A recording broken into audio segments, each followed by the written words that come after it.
Across from Saudi Arabia, across the Red Sea, lies the nation of Sudan. Its capital, Khartoum, an ancient African crossroad. It was here in the early 1990s that a radical Muslim government hell-bent on creating a pure Islamist state opened its doors to bin Laden and Al-Qaeda. In 1991-92, bin Laden is a man without a country, and he decides to go to Sudan because there is a government which has recently come into power which is sympathetic to his view, and he believes that he can help create some kind of Islamic utopia.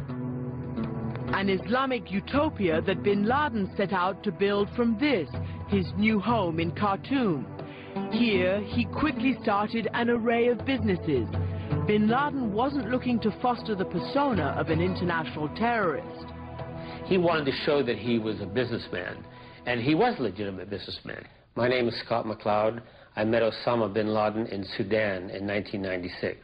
It struck me that he was very calm, serene, almost like a holy man.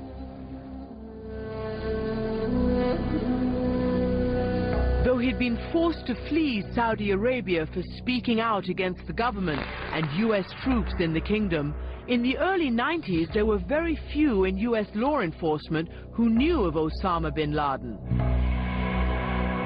At that point in time, and particularly from the FBI, he hadn't attracted a great deal of attention. That would change.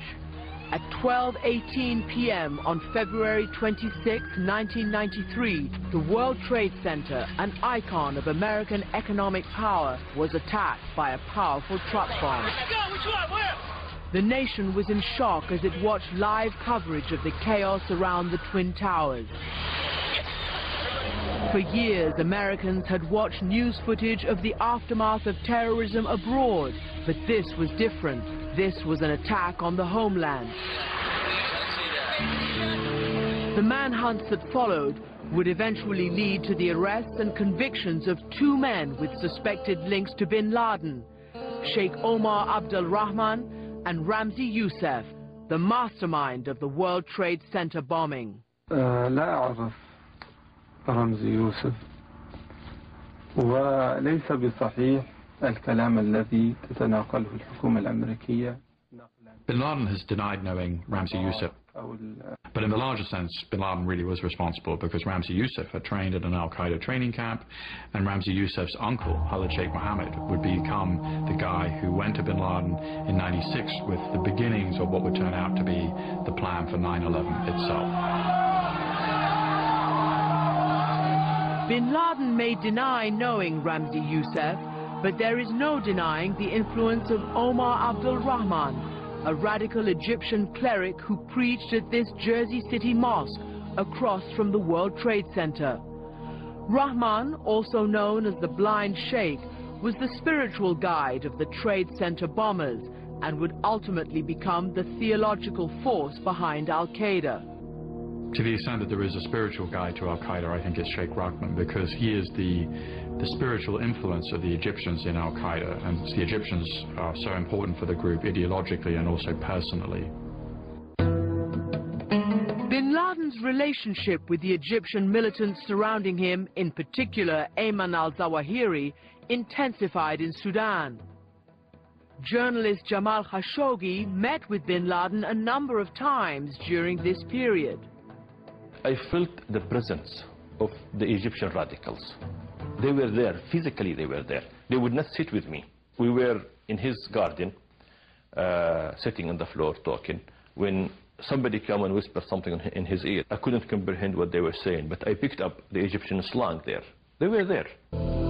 By 1995, the Saudi government had frozen bin Laden's assets and stripped him of his citizenship. فأرسلوا إلي أخواني ووالدتي وعمي فيما يقارب 9 زيارات إلى الخرطوم من أجل التوقف والرجوع إلى المملكة معتذرا للملك فهد، ولكني اعتذرت لهم بلطف وأعلم أنهم. Bin Laden let his true feelings be known in this, an open letter to King Fahd. In it, he condemned the Saudi royal family, calling them corrupt. He also called for a campaign of attacks to drive US forces out of the kingdom. Bin Laden's words were heard. Not long after his decree, a terrorist car bomb ripped through a joint US-Saudi military facility in Riyadh, killing 5 Americans. A car bomb exploded in front of a National Guard training center in Riyadh, and the perpetrators were captured, and they said that they had been inspired by Bin Laden.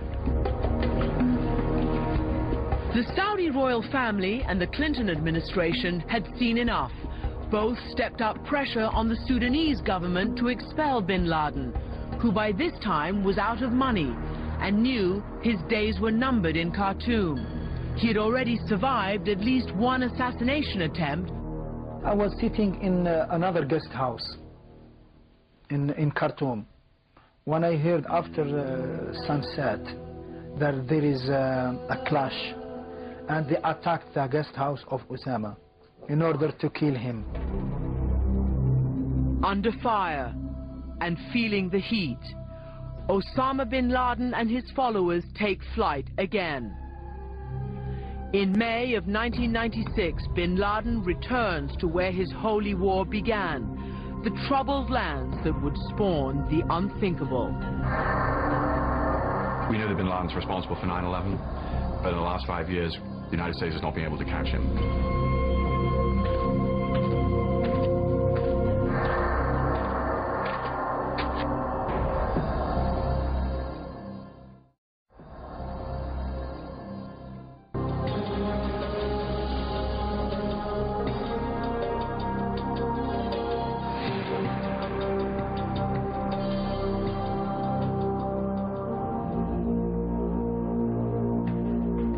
The mountains of Afghanistan, where Osama bin Laden would feel most at home. The place he came to when he was in trouble. Safe behind these walls. By 1996, Osama bin Laden was a man on the run. Stripped of his Saudi citizenship and banished from Sudan, he came to this, now destroyed, compound in Jalalabad, Afghanistan. It was from here that he would galvanize his followers by declaring war on America. He had a chilling message, and he delivered it to CNN in his first ever television interview. My name is Peter Arnett. I met bin Laden as a CNN correspondent in Afghanistan in March 1997. While bin Laden was not well known to the American public or to the world, within the news media there was quite a lot of competition for that interview. Spearheading CNN's effort was then producer Peter Bergen. He negotiated for months with bin Laden contacts in London. And then we basically got the green light. About a month later, I got a call saying the man in Kuwait wants to see you, which was the code to go to Jalalabad, see bin Laden. Driving from Pakistan through the Khyber Pass, the crew made its way to the